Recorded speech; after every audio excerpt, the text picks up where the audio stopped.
Yasmin Farouk had spent her entire career solving the impossible. 30 years of equations, fluid dynamics models, and wind tunnel tests had cemented her reputation as one of the best minds in aerospace engineering. She had helped design cutting-edge drone propulsion systems, optimized fighter jet aerodynamics, and contributed to experimental spacecraft prototypes. But none of that mattered today. The email arrived at 7:12 a.m., a cold, impersonal message from Human Resources. Subject: Organizational Restructuring. She clicked it open, already sensing the gut punch waiting for her in corporate jargon. Effective immediately, your position at Apex Aerospace has been eliminated due to budgetary constraints. Budgetary constraints? Apex had just announced a record-breaking quarter.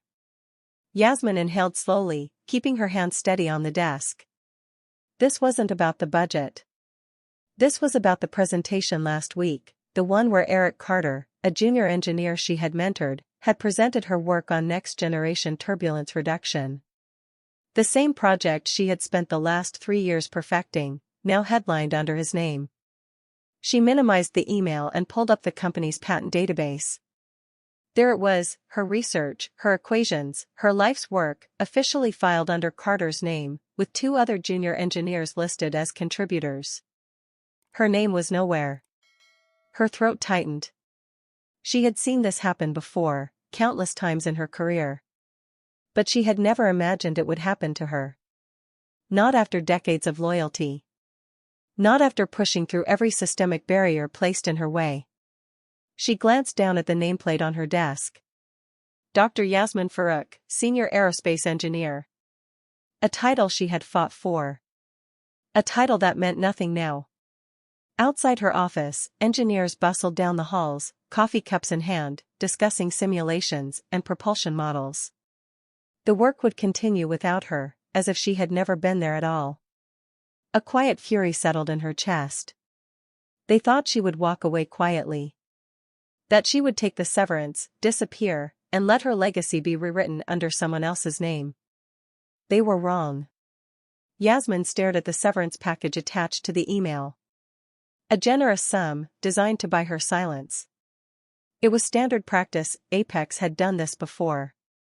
Strip a senior engineer of their work, hand it to someone younger and cheaper, and send them off with a padded exit package before they could challenge it. She pressed her fingers against her temple, forcing herself to breathe. Taking the money and walking away was the logical move. The practical move. But Yasmin Farouk had never been practical when it came to her work. Her name had been erased, but her mind remained. And if Apex thought they could cast her aside while profiting off her research, they had underestimated her. She closed the email without signing anything and stood up. Outside, the company's R&D lab hummed with the sound of productivity, machines whirring, engineers debating over propulsion algorithms, analysts poring over simulations. It should have been hers. Instead, she was an outsider, looking in at something she had built but no longer belonged to. Her phone buzzed on the desk.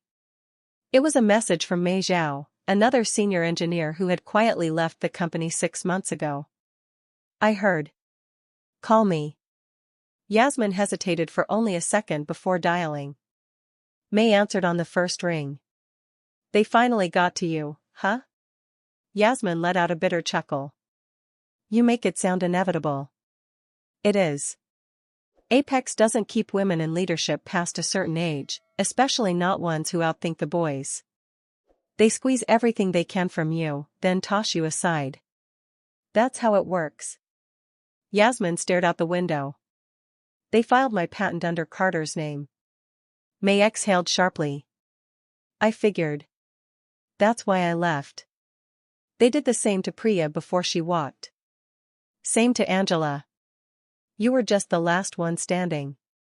The last one standing. Yasmin's fingers curled around the edge of the desk. They think I'll walk away. But I won't. Mei was silent for a beat. Then, she said, good. Because I've been waiting for someone to say that. Yasmin turned away from the office window, pulse steady, mind already calculating. Tell me what you've been working on. Mei's voice carried a sharp edge of satisfaction. Something better than Apex. Yasmin leaned against her desk, gripping the phone tightly. Tell me everything. May didn't hesitate. After I left Apex, I started reaching out to others, engineers, physicists, women like us. Ones they forced out, ones whose names were erased.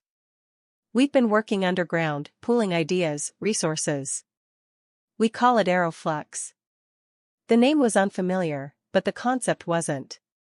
Yasmin had spent decades in labs and conference rooms where men took credit for her calculations, where budgets dictated innovation, and where experience was dismissed in favor of fresh perspectives.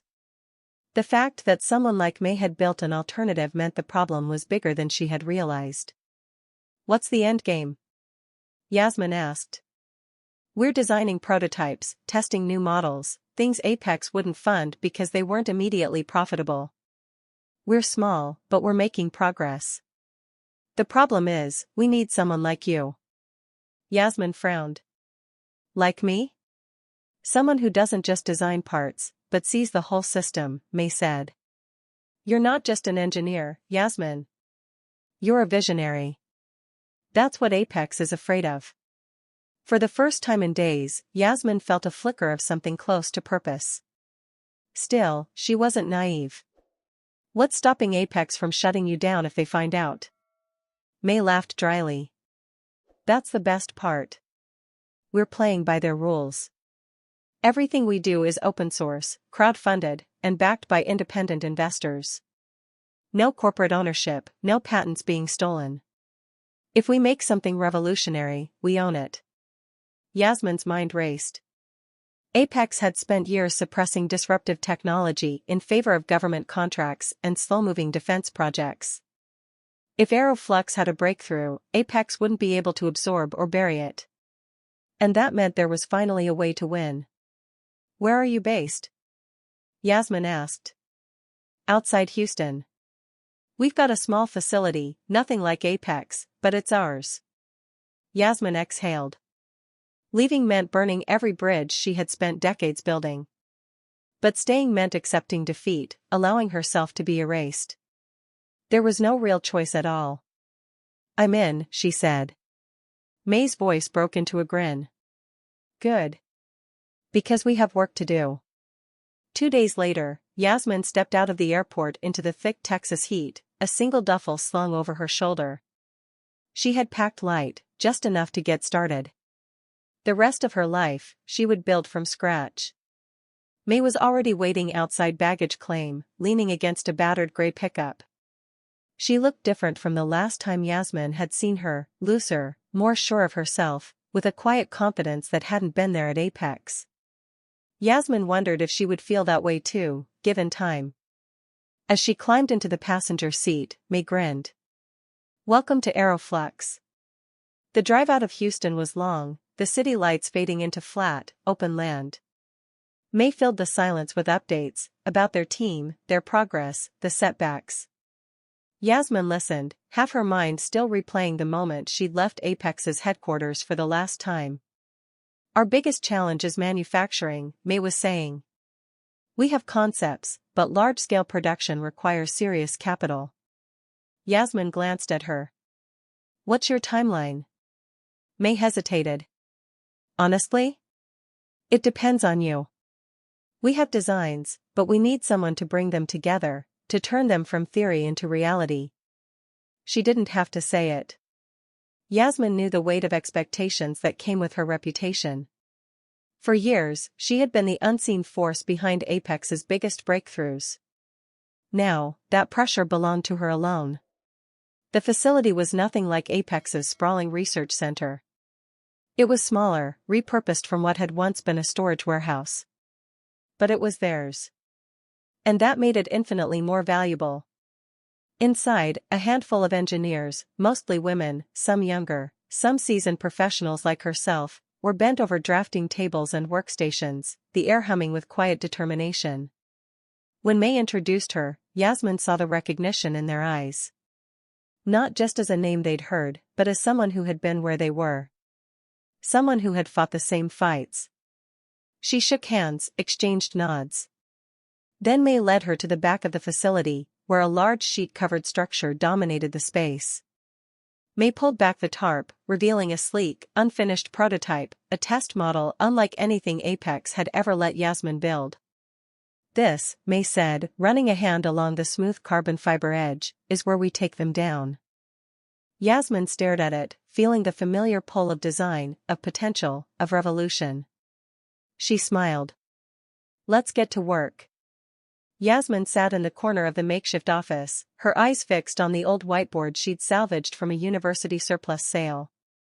Scribbled across its surface were equations, airflow schematics, and notes in different colors, evidence of the late nights and early mornings spent building AeroFlux into something real. Across the room, Sarah scrolled through potential investor emails while Priya flipped through a technical spec sheet. The energy in the space was electric, but Yasmin felt the weight of responsibility pressing against her chest. The crowdfunding had bought them time, but time wasn't infinite. Apex had resources, lobbyists, and a reputation to protect. A soft knock at the door interrupted her thoughts. May peeked inside, her usual composed demeanor tinged with something unreadable. "You have a visitor," she said cautiously. Yasmin frowned. They weren't expecting anyone. She rose, exchanging a wary glance with Sarah before following May into the front area. Standing there, looking completely out of place against the scattered machinery and half-built prototypes, was someone Yasmin hadn't seen in years, Alan Vickers. He had been her direct superior at Apex for nearly a decade before he was forced out, another casualty of the company's relentless drive for new energy. Alan had been the rare exception to the pattern. He respected her work, backed her on projects, and fought for proper recognition. But in the end, even he couldn't stop the corporate gears from grinding. "Dr. Farouk," he greeted, his voice still carrying that steady, deliberate weight she remembered. Yasmin folded her arms. "This is unexpected." Alan let out a short chuckle. "I could say the same for you. I heard rumors, but seeing it firsthand. You've built something impressive here." She tilted her head slightly. "I assume you didn't come all this way just to admire my handiwork." No, his expression turned serious. "I came to warn you." May stiffened beside her, and Yasmin's grip tightened on her arms. "Apex is paying attention," Alan continued. "More than you realize. Your defense contract bid caught their eye. They assumed you'd be a footnote in their history. Now, you're an active threat." Yasmin exhaled sharply.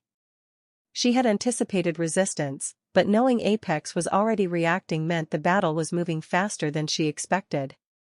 "Let me guess," she said dryly. "They're preparing a lawsuit?" "Not just that." Alan hesitated. "They're trying to shut you out before you get real traction. They're lobbying to tighten regulations around independent aerospace startups, making it nearly impossible for you to get certified. And if that doesn't work, well, let's just say they're not above playing dirty." Sarah, who had been listening quietly, spoke up. "So why are you telling us this?" Alan met Yasmin's gaze. "Because I've spent too many years watching good people get erased. I'm not making that mistake again." There was a beat of silence. Finally, Yasmin nodded. "Then help us." Alan's lips quirked in something that wasn't quite a smile, but held the weight of a decision made. "That's why I'm here." The game had just changed. Apex wasn't just a shadow in their past anymore, it was coming for them. And Yasmin wasn't about to let them win. Yasmin leaned against the desk, arms crossed, as Alan slid a folder across the surface. Sarah snatched it up, flipping through the pages, her brows knitting together as she read. "This is their strategy?" she asked, her voice sharp with disbelief. Alan nodded. "They're pushing new compliance measures under the guise of safety enhancements. But it's really about keeping independent firms like yours from getting the necessary clearance to compete for federal contracts. If this passes, AeroFlux won't even be allowed to test its prototypes, let alone bid against Apex." Yasmin felt the familiar heat of anger rising in her chest. It wasn't enough that they stole her ideas, erased her contributions, and cast her aside like she was disposable. Now, they wanted to make sure she could never rise again. But she had spent a lifetime fighting against systemic barriers. She wasn't about to let Apex close the doors she had just begun to pry open. "Then we don't let them win," she said. Sarah exchanged glances with Priya and May. "What's the plan?" Yasmin tapped a finger against the folder. "First, we expose them. If they're trying to manipulate regulations, we make sure the right people know about it." Alan hesitated. "That won't be easy. Apex has allies in all the right places." "Then we build our own." Yasmin's voice was firm. "We have engineers, we have credibility, and we have a community that believes in what we're doing. We need media coverage, industry allies, and support from every independent aerospace developer they're trying to block." Priya's eyes lit up. "AeroFlux's whole mission has been about breaking barriers. If we frame this as a fight for fairness, we can rally the industry around it." Sarah tapped her chin. "We could pitch it to the National Aerospace Forum. If we can get public backing from major figures in the field, Apex won't be able to silence us." May, who had been quietly absorbing everything, finally spoke. "And if that's not enough?" Yasmin exhaled.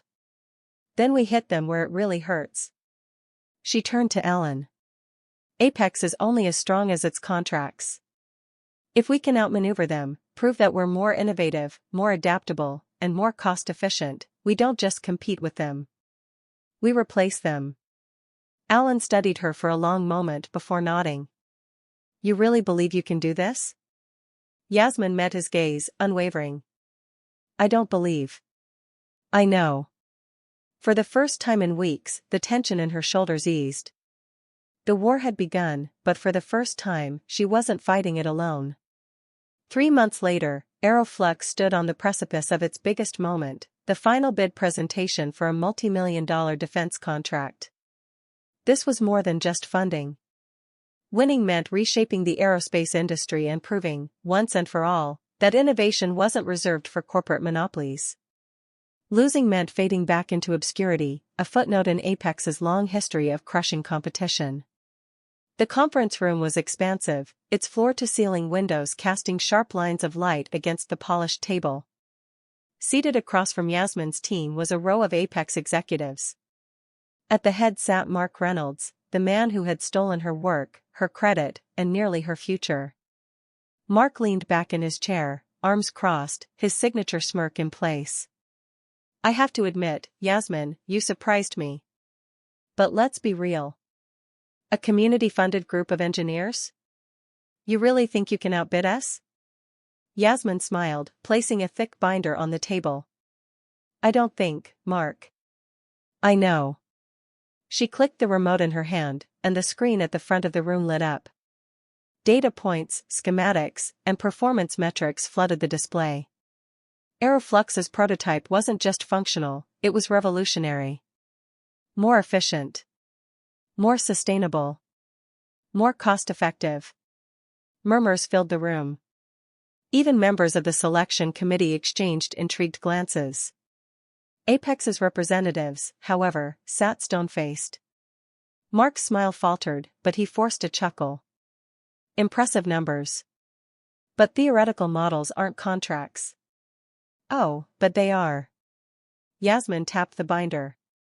"Inside this folder are letters of intent from 3 of the largest aerospace suppliers in the country, all willing to collaborate on production once we secure this contract." Mark's jaw tightened. He wasn't expecting that. "And," Yasmin continued, "if you're curious about real-world results, we already have a working prototype. Unlike your project, which, according to your last quarterly report, is still in early development." The room fell silent. A member of the selection committee cleared his throat. "Dr. Farouk, are you saying your system is operational?" Yasmin nodded. "Not just operational. Ready for deployment." The Apex executives shifted uncomfortably. Mark's face darkened, his fingers gripping the edge of the table. Yasmin had beaten them at their own game: preparedness, execution, and innovation. "Gentlemen," Yasmin turned to the committee, her voice unwavering, "you have a choice today. You can fund another corporate giant who has a history of burying talent and stifling progress. Or you can invest in a team that is redefining what's possible. A team that's ready now. Silence. Then, one of the board members spoke. We'll deliberate. But Dr. Farouk, this is the most promising proposal we've seen in years. Mark exhaled sharply, looking away. He knew it was over. Yasmin gathered her materials, turning to leave. But before she walked out, she leaned in slightly. You asked if I thought we could outbid you, she said softly. I didn't come here to outbid you, Mark. I came here to replace you. And with that, she walked away, head high, purpose clear, and history being rewritten in her wake. This story isn't just about revenge, it's about taking back what's rightfully yours and proving that experience, intelligence, and resilience cannot be erased. Yasmin's journey reflects a harsh reality many face in male-dominated industries, being overlooked, undervalued, and replaced despite years of dedication and groundbreaking ideas. But she didn't let Apex define her legacy. She rebuilt herself, her career, and her impact on her own terms, ensuring that no other woman would be forced into silence like she was. AeroFlux wasn't just a company, it was a revolution. Now, I want to hear from you. What are your thoughts on Yasmin's story? Do you think she made the right choices? Was her revenge justified, or should she have taken a different approach? Backhand index pointing right. Comment 2 if you loved this story, or 7 if it didn't resonate with you. Let's get a conversation started. And if you enjoy powerful stories like this, don't forget to like this video and subscribe to EN True Tales, your place for the most compelling real-life inspired narratives, narrated by the incredible Natalie. New episodes every day, you won't want to miss them.